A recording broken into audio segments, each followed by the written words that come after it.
Good afternoon, good evening, wherever you are in the world. Please thank you for joining me today for the SMIE Consulting Midweek Roundup. It's Wednesday, February 1st, 2023, and today on the Roundup we're going to be answering 3 questions we've been hearing from international educators over the last week. We'll get into the questions in just a moment, but I want to say obviously thank you to those of you who are joining me live for our weekly chat here on Facebook, LinkedIn, Twitter, and YouTube, simulcast across all 4 channels. And each week we go in depth into 3 themes we've been seeing developing in certain news stories we see each week in international education. And we start off each week with the source of those news stories. We have our newsletter, all the SMIE news fit to share. And in case you're wondering, that SMIE stands for Social Media and International Education Consulting.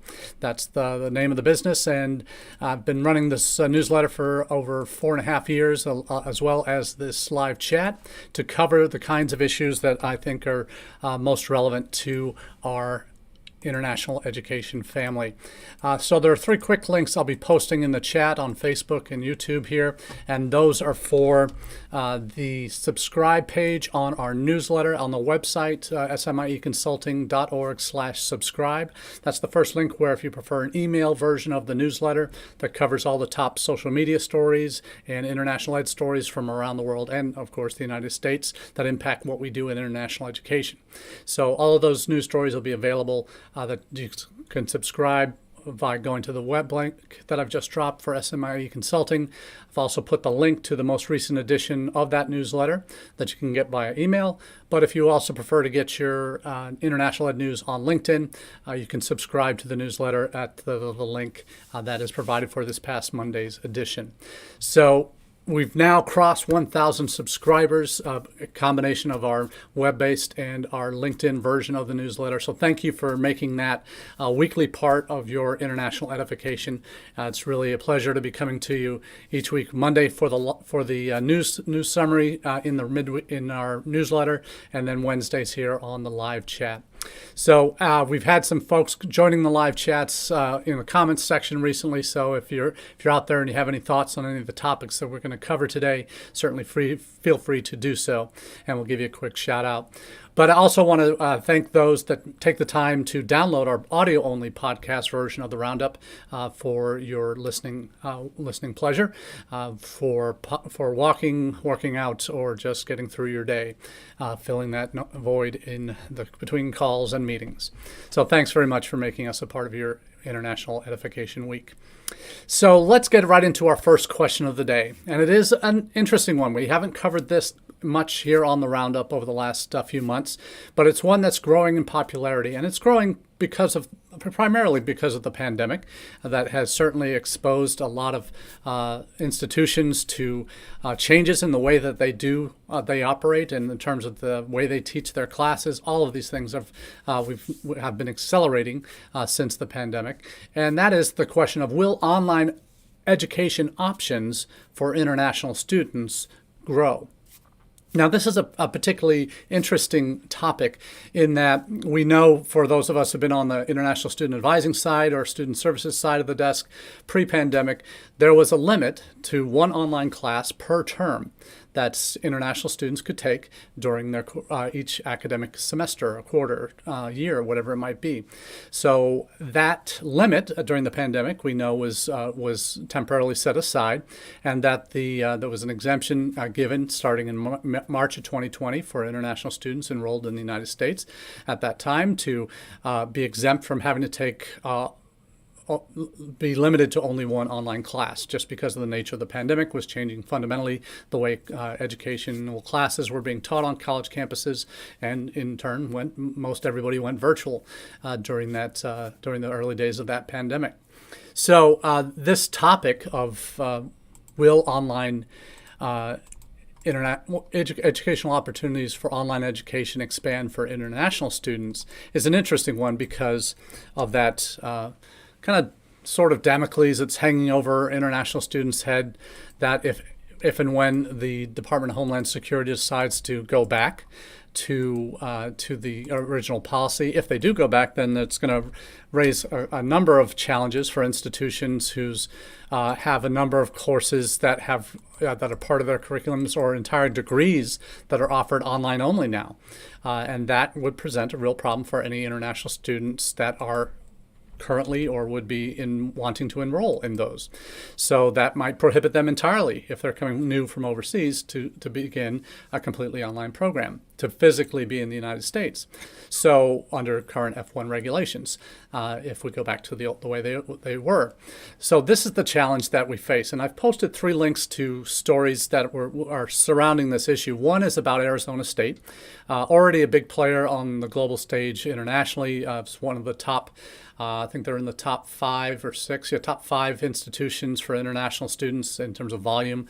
I think they're looking right now at over 15,000 international students on campus from the 2022 Open Doors report. So there may be more than that now. They probably had a really good fall based on what conversations I've had with colleagues there. But they are entering into this space. They already had a fairly robust partnership program that allowed Arizona State students to take degrees at campus partners overseas. Now they're expanding more into the online world with this an approach that is potentially a game changer. We all remember MOOCs when MOOCs took off in popularity around in the late noughties and early teens, how important they are, as they were seen as a kind of a bellwether of change in the way educational institutions deliver courses. The massive online open courses, the MOOCs. To this day, we see data from some of the providers like edX and Coursera that, in terms of their numbers, how they've changed over the years, and particularly during the pandemic. But this Arizona State story is they're going to be leveraging YouTube to deliver for-credit classes for as low as $400 per course. And this is their way to get into the market of potentially the massification of their courses being available to a wider range of students of academic ability. And hello, Jink. Good to see you back on the chat. And certainly, ASU is a pioneer in a lot of ways in international education. But with this online piece that will now be leveraging YouTube to deliver their classes for credit, that has some real interesting potential, and it's going to be one to watch as we move forward.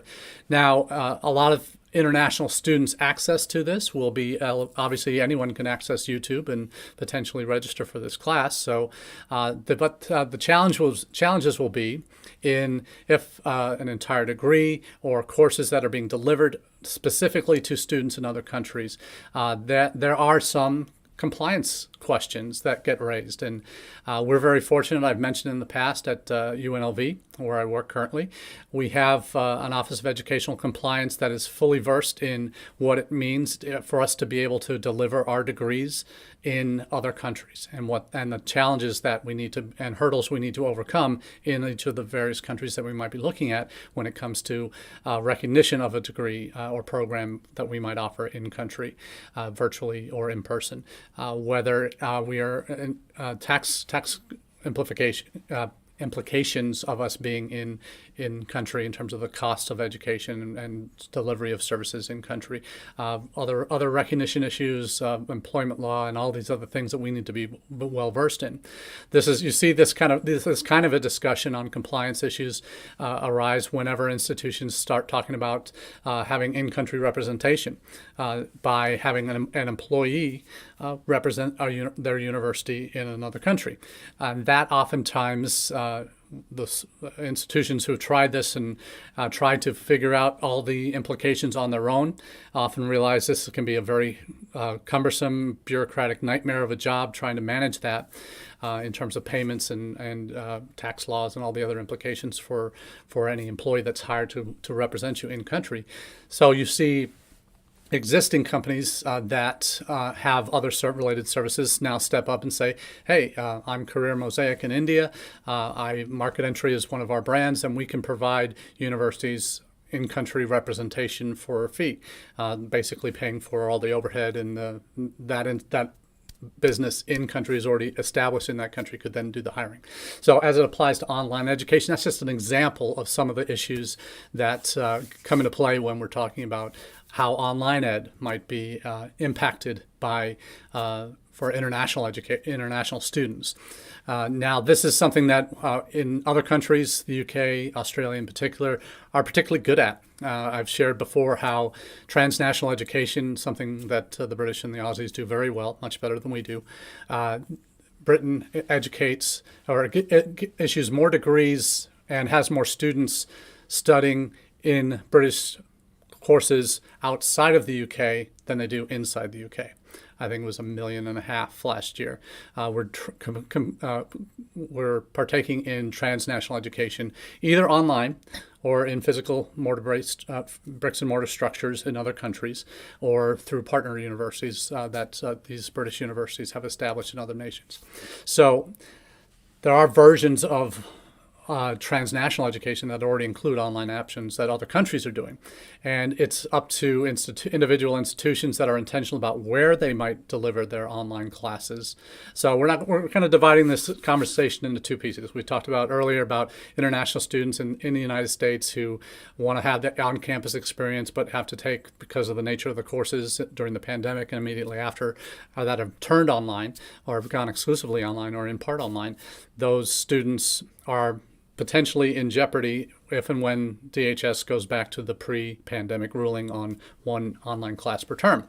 So hopefully that we see some evolution in government policy in that regard. But if on the other side of it, for international students that we know during the pandemic, many of them returned home and then took classes either asynchronously or synchronously to get the content that they need to keep their progress towards graduation. So we'll see what happens in that regard for a future of international students' ability to continue to take online classes after the pandemic is officially over, or whoever knows when that happens. But what we'll see is the challenges will be with twofold. There's obviously the regulatory challenges we'll have to deal with if they do go back to the pre-pandemic regulations. And then for those of us who want to offer our courses virtually in other countries and target specific markets, you'll need to do your research on what you need to know to set up officially in country and deliver online courses. We've seen this week that China has renounced its acceptance of online courses that its students can take, that Chinese students that have been taking courses virtually either in Australia, UK, Canada, or the US or elsewhere.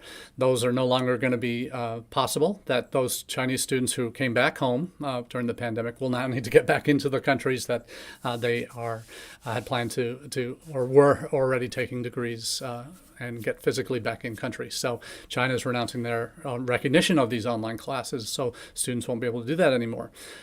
Chinese students that will qualify, those classes won't be recognized if they come back to China with those degrees, if they continue to do online classes. It may be offered, but they won't be recognized if they continue to do that.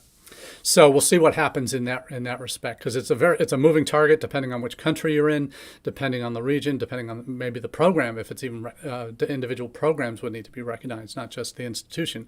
So there's a lot of moving parts in this. But will online education option grow? And the clear news and the one piece in this story is the World Economic Forum link, which is the second of the three that I posted. That provides a really interesting snapshot of where the interest is for online education. And it's been growing substantially. You look at just Coursera. This is the demand for online courses through Coursera has grown from in 2019 pre-pandemic 44 million to 2021 over 92 million, so doubled during the pandemic, and that is just seen as just quite remarkable in terms of that growth. And where are those learners coming from? And again, these are the top 10 countries with the most learners that are on the Coursera platform, as an example of where the volume is. United States is number one because it's, of course, Coursera is a U.S. product. 17.3 million in the United States. India is next with 13.6 million. Mexico third with 4.8 million. Brazil in fourth with 3.7 million. And China 3.3 million now. And I'm sure those numbers will be dropping precipitously in the next few weeks and months. Canada is sixth at 2.4 million. Russia at 2.4. UK 2.4. Colombia 2.2. And Egypt 1.6 million. So those are the number of users that are currently on Coursera in those individual countries that are taking online classes. So this is just an example of giving you the kind of some of the data points that you might be looking at if this is something your institution is going to be exploring. If you want to be targeting certain countries where those students are, and then once you know, perhaps there's some other data that I know one of the service providers we work with, Study Portals, has an incredible data set on interest levels in different countries and where the supply is not keeping up. Supply of available places in university for certain courses is not meeting the demand. So that's going to be one to watch as well. So if you have access to the Study Portals data, that would be one to get as well, to give you a very clear picture of what to expect. Now, when we talk about online learning, it's oftentimes thought of as as almost secondary. We learned during the pandemic that it's actually essential, but there are ideas of online learning that actually complement what we try and do with international education, particularly at institutions where, for example, if you're trying to get more of your institution students to consider international options, if they don't have a lot of study abroad interest or ability to participate in programs, something like COIL, Collaborative Online International Learning. This is something that we've seen grow dramatically over the last 3 or 4 years in certain countries, particularly Mexico. There's been huge push to expand COIL offerings between institutions in Mexico and in the United States. I attended a conference in October where this was the theme for the entire conference, is COIL, and what the outcomes of those stories are. There's a Pi News story that I've linked that shares exactly what the data is suggesting, that students that are at institutions where there aren't a lot of options are more impacted in a positive way when it comes to thinking internationally and developing a hunger for exploring international more if they don't have anything else like a formal study abroad programs, that participation in a COIL program, these are 6-week programs between 2 institutions in different countries that really focus on whatever the topic on that class is, go really in depth, give you the different perspectives from the different cultures, and that is where students who don't have other options on campus, that's where they really see a lot of growth and thinking about what international might mean. So if your campus doesn't have a huge abundance of these kind of programs, traditional study abroad programs, summer, short-term, semester-long programs, then COIL might be a way to go to at least start generating that interest. And the Pi News article covers a lot of those details in terms of what the data shows for how that can be a real value to your institution. That might be another piece in the internationalization puzzle that you're trying to develop. So online education is going to continue to grow, in my opinion, and the market for it is going to be there. The supply certainly is not meeting the demand right now in a lot of areas. So I think there's going to be great potential moving forward for institutions to move into this area. Related to that topic on the international student growth in the United States, we have seen this past week, SEVIS, they ended up doing this, obviously, our friends at DHS, they are political beasts. They operate in a very sensitive world in terms of regulations, what they can say, what they can't say. And the second question today is, what does the SEVIS by the numbers report tell us? They've just issued one in January that will takes into account the intakes we've seen. It's real-time data when it's published each time they do. Last August at the EdUSA Forum, we'd seen an update in the spring, and I asked the DHS officers that were there from SEVP, will there be another SEVIS by the numbers in the fall? What can we expect? Oh, they said it's probably just going to be a once-a-year thing. And clearly that didn't happen, because they did a couple in the fall, and now they've done one in January too. So at least they got the message, realizing that we need this kind of data. And for those that aren't familiar, SEVIS by the numbers takes the data from active applicants or active students that have entered the United States that are in valid F1 status across the range of categories. So this also includes down to primary school, high school, vocational education, ESL training, associates, bachelor's, master's, doctoral level training.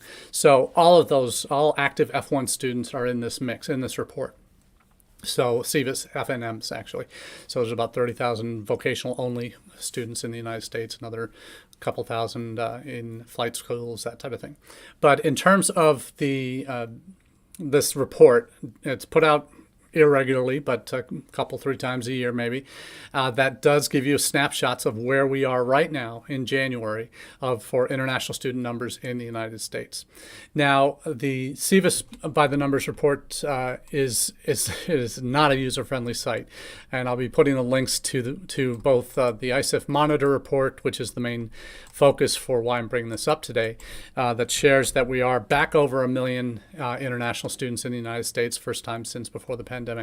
And that's encouraging after we saw obviously a lot of drop-offs. The continued drop-offs of Chinese students, obviously that accelerated during the pandemic because they were the most restricted in terms of their movements, that we didn't get the students coming that we're supposed to have been getting, in addition to the already declining trend in Chinese students coming. So the two links I've just dropped are the ICIF Monitor report, as well as the actual link to the SEVIS by the numbers site that has the data for this current January 2023 term. Now, as I mentioned, it's not a user-friendly database in terms of, it's just a spreadsheet that you have to scroll down through, and it doesn't have any export features, so basically you have to cut and paste. And I do this fairly regularly whenever these reports come out. I usually spend some time. So the data reports are that there are 1,084,347 total active students in the United States from the 226 countries and territories and more that are in the database now. Now, in terms of volume, we see the two that you would expect to see at the top of the list, India and China, are right there. So in terms of where they are, we saw in the fall, when the fall numbers came up, we saw numbers in terms of total active students, the difference between India and China was down to about 45,000. I think it was 290 for China and 245 for India, or 250 for India. And that was from, I think, the October or November report. So the current report shows that gap has narrowed to only 9,000 now. So with 262,000 Chinese students, so a continued drop. We've seen Chinese students drop 29% in the last 3 years. We've seen Indian students increase 30% in the last year.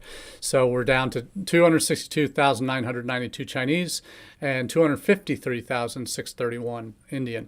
Now, guarantee you by the fall intake, the Indian numbers will surpass the Chinese numbers, and we will have, for the first time since 2004-05, I think it is, more Indian students studying in the United States than Chinese.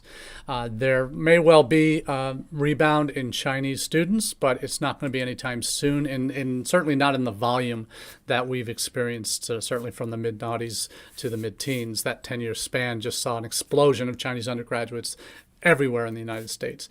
Many college campuses, particularly the big state schools, UNLV included, starting in 2014-15, we might have peaked and then started dropping off, and I've still seen continued declines accelerated by the pandemic from China. And as an institution that's looking to diversify, we certainly don't want to lose our base, and China is an important part of our base on campus, and it may be on many other college campuses, particularly on larger state institutions. But we certainly need to maintain many of those ties that we had and start to restart and look for other avenues where we can be expanding our operations in China and partnerships and other pathways for Chinese students to find us, and other countries as well. But when it comes to numbers, sheer volume, you can't get away from India and China. They're the two 800-pound gorillas in the room. And India in particular, their growth rate, we've seen the demographic story last week about China, how they had their first drop in populations in over 50 years in China, and the outlook is not looking great for growth, for return to growth in terms of college-age populations, just because of the cumulative impacts of the one-child policy over the years that we know that's been dropped recently, but that'll be another 10, 15 years before we see any fruits of that labor. But we also see in China, as opposed to India, India's population is continuing to surge. India, not only in terms of international students in the United States, will overtake China this year. There's almost no doubt in my mind that will happen. But in world population terms, India's population will surpass China's this year as well, if it hasn't already. So India will be the largest player for the foreseeable future in terms of international student numbers in the United States, and predictions of doubling or tripling the number of Indians studying abroad happening in the next couple of years. So that market is just going to explode everywhere, much like China did in the mid-noughties. But not at the same level, at the undergrad level that we saw in the U.S. At that point, because though the Indian undergraduate market is growing substantially, the undergraduate inbound population to the U.S. may take a little bit longer to see significant volume growth, but it is growing in the right direction, and we've talked about that here as well. So the numbers do show a lot of interesting tidbits in terms of outside the top two. So we look at China and India with both more than 250,000 international students in the United States. The top 10, coincidentally, we see this roughly the same number, and this is where we get into a little bit of differences in terms of open doors versus the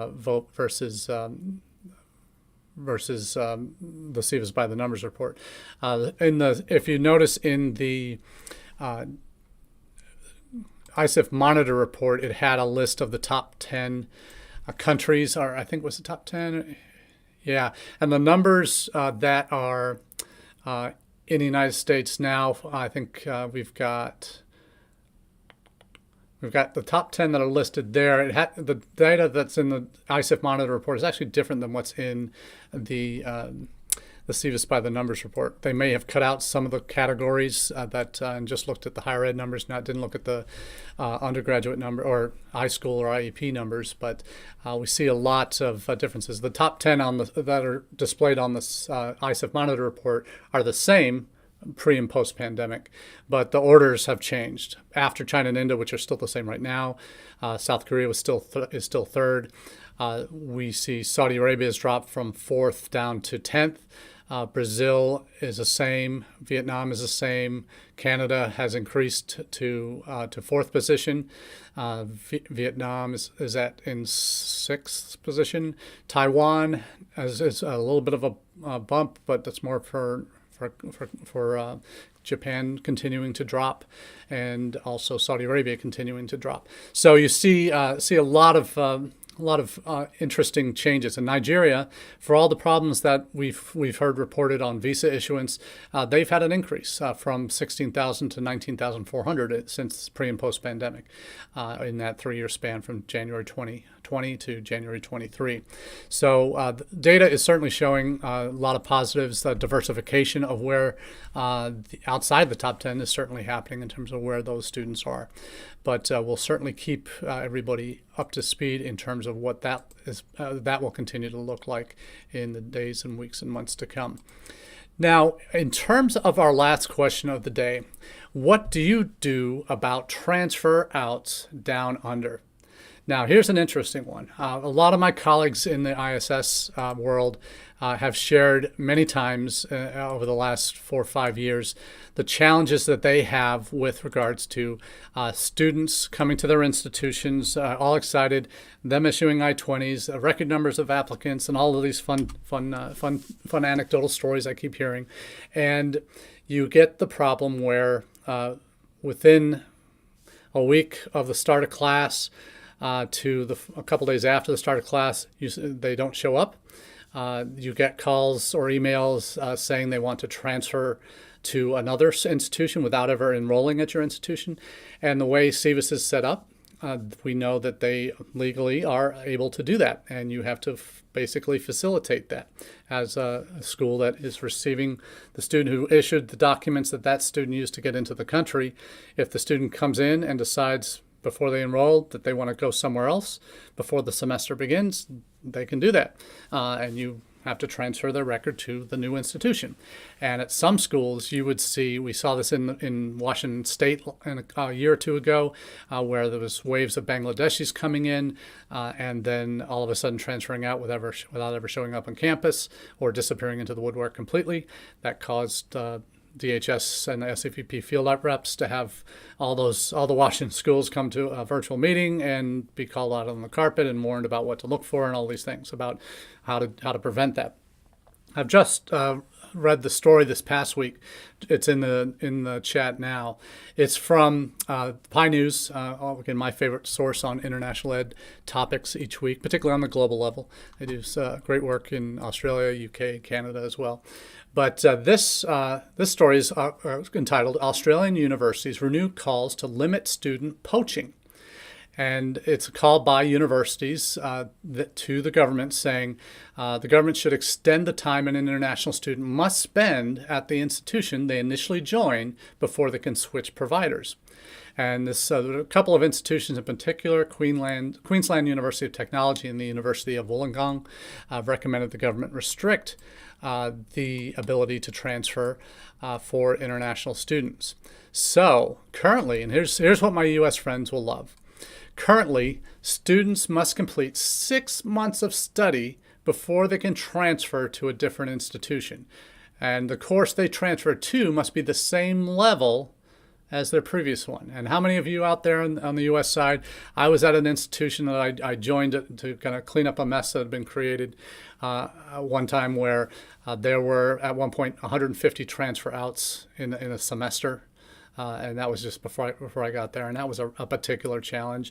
And we would get students. We'd admit to bachelor's degree we would admit to master's degree programs. That the students would come in, and then we'd find out that they want to transfer out, and they want to transfer to a bachelor's degree program. So students that are going back in time, back in their educational progress. So very dodgy in terms, to say the least. But in terms of what's allowed, that was still, within SEVIS terms, that was allowed, and we couldn't prevent it. But in Australia, they have to wait right now. The existing regulations are that they have to wait 6 months before they can transfer. These universities want to extend that time and prevent students from transferring either from maybe even something that's significant, and they don't go into details in this report, but they use it as a way to get in the door and then disappear into the woodwork. Maybe go from a highly regarded university to a vocational program, or go from a master's degree to a bachelor's degree, a second bachelor's degree, a lower cost degree, which is oftentimes the motivating factor.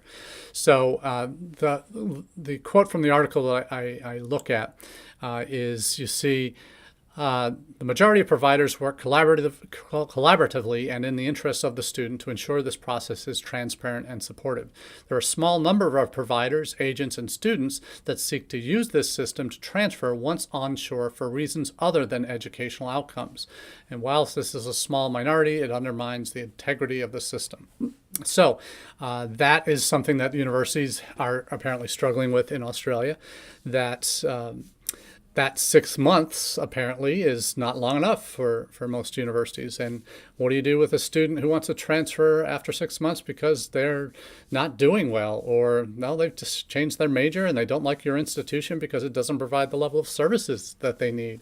Could have very valid reasons for wanting to transfer. But so that I know for many of my U.S. colleagues, when we read this, we're just going, they get to wait a whole semester or 6 months before they can transfer. They go, genius. Let's have some more of that, because that is something that we in the U.S. the amount of effort that goes into recruiting a student, to getting them to come, to getting them into the country, and then you're all excited and ready for them to enroll, and then they transfer out. And then here's another one, and another 10, another 20, another 30. And then that's just demoralizing for international offices.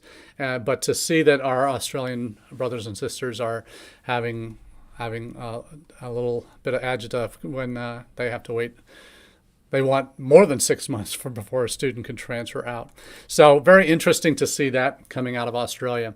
But that's all we have for you today on the Roundup. I do appreciate those of you who stuck with me for the half hour here, and we do appreciate you being a part of the SMIE Consulting International Education family.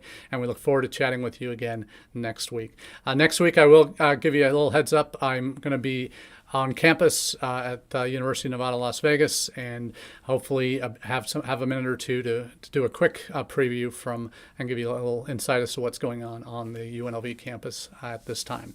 So thanks very much for being with part of the conversation today, and we look forward to chatting again.